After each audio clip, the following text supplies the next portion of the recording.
Ya, Assalamualaikum warahmatullahi wabarakatuh. Perkenalkan, nama saya Mifdaul, Stambuk P401-20031 dari kelas A, Prodi Ilmu Pemerintahan. Di sini saya sedikit akan membawakan materi mengenai isi lingkungan dan sampah. Sebelum lanjut mengenai materi, kita harus tahu dulu mengenai apa itu isu lingkungan. Isu lingkungan merupakan aspek negatif dari aktivitas manusia terhadap lingkungan sekitar yang mengakibatkan dampak yang begitu luas bagi suatu kawasan, yang berakibat fatal bagi kehidupan manusia. Ada 4 masalah utama lingkungan yang menjadi kekhawatiran bagi masyarakat. Masalah itu diantaranya sampah yang menumpuk, sungai tercemar, banjir, dan kerusakan hutan, mengakibatkan eksploitasi sumber daya alam yang berlebihan sehingga merusak lingkungan dalam jangka panjang. Ya, sebelum lanjut mengenai materi sampah, kita harus tahu, teman-teman, apa itu sampah. Sampah merupakan limbah padat atau setengah padat dari hasil kegiatan manusia, hewan, atau tumbuhan, dan juga segala sesuatu yang tidak terpakai, dipergunakan, yang tidak disenangi lagi, sehingga harus dibuang. Menurut Undang-Undang Nomor 18 Tahun 2008 tentang pengelolaan sampah, disebutkan sampah adalah sisa kegiatan sehari-hari manusia atau proses alam yang berbentuk padat atau semi padat, berupa zat organik atau anorganik, bersifat dapat terurai dan tidak terurai, yang dianggap sudah tidak berguna lagi dan dibuang ke lingkungan. Ya, adapun jenis-jenis sampah. 1. Sampah organik.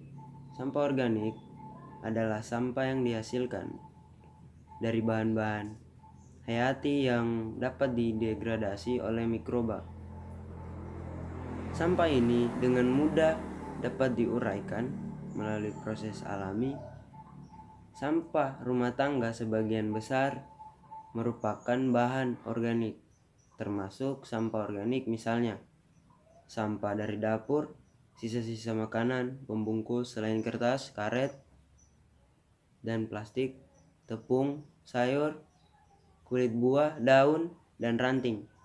Yang kedua, sampah anorganik adalah sampah yang dihasilkan dari bahan-bahan non-hayati, baik berupa produk sintetik maupun proses teknologi pengelolaan bahan tambang. Sampah anorganik dibedakan menjadi sampah logam dan produk-produk olahannya, sampah plastik, sampah kertas, sampah kaca dan keramik, sampah deterjen.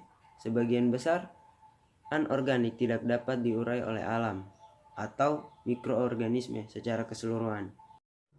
Ya, adapun dampak yang ditimbulkan sampah. A. Dampak terhadap kesehatan. Penyakit diare, kolera, tifus menyebar dengan cepat karena virus yang berasal dari sampah dengan pengelolaan yang tidak dapat bercampur air minum. B. Dampak terhadap lingkungan. Cairan rembasan sampah yang masuk ke dalam drainase atau sungai akan mencemari air.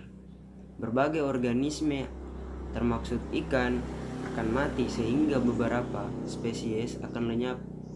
Hal ini mengakibatkan perubahan ekosistem perairan biologis. C.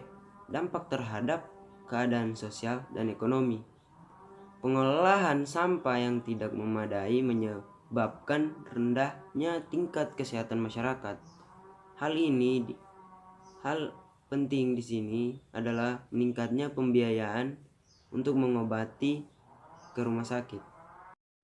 Ya, adapun pengelolaan sampah dengan menggunakan konsep 3R. Pertama, reuse, menggunakan kembali, yaitu penggunaan kembali sampah secara langsung, baik untuk fungsi yang sama maupun fungsi lain. Yang kedua ada reduce, mengurangi, yaitu mengurangi segala sesuatu yang menyebabkan timbulnya sampah. Yang ketiga, recycle, mendaur ulang, yaitu memanfaatkan kembali sampah setelah mengalami proses pengelolaan. Ya, sekian dari pemaparan saya. Mudah-mudahan ilmu yang saya bawakan bisa bermanfaat bagi kita semua.